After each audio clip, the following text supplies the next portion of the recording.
Imagine a nation grappling with devastating floods, only to discover that billions meant to protect its people were stolen. This is the shocking reality in the Philippines, where a corruption scandal has now reached the highest levels of government. In a dramatic turn of events, two high-ranking ministers in President Ferdinand Marcos Jr.'s cabinet resigned on Tuesday, November 19, 2025. Executive Secretary Lucas Bersamin and Department of Budget and Management Secretary Amenah Pangandaman stepped down amidst a widening investigation into a massive corruption scheme. This scandal involves the disappearance of billions of dollars earmarked for crucial anti-flooding infrastructure, leaving the country vulnerable to the deadly storms that regularly batter its shores. But here's where it gets even more troubling. The investigation has uncovered evidence of ghost infrastructure projects, essentially money allocated for flood defenses that never materialized.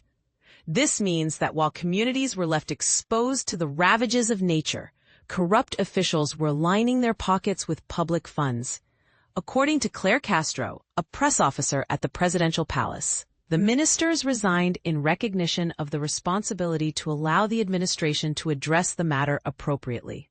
However, political analyst Aries Aruge, a senior fellow at Singapore's ICES Yusof Ishak Institute, points out that Bersamin and Pangandaman are the highest-ranking officials directly implicated since the scandal broke in July. This raises questions about how far the rot goes and whether President Marcos himself could be drawn into the controversy.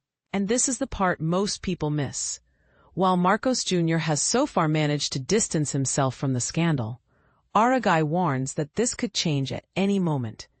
The president's majority in the legislature, though currently comfortable, hinges on the continued support of MPs who may shift allegiances if more damning evidence emerges.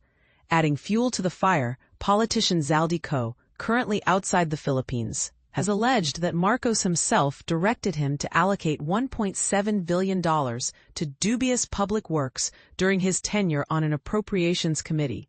These claims, reported by the South China Morning Post, remain unverified but further intensify the pressure on the administration.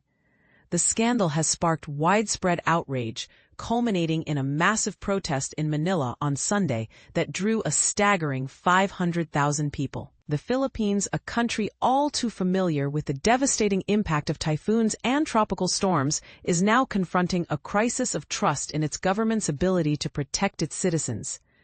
This scandal raises crucial questions. How deep does the corruption go? Will those responsible be held accountable? And most importantly, how can the Philippines rebuild its flood defenses and restore public trust? What do you think? Is this a case of a few bad apples or a symptom of a deeper systemic problem?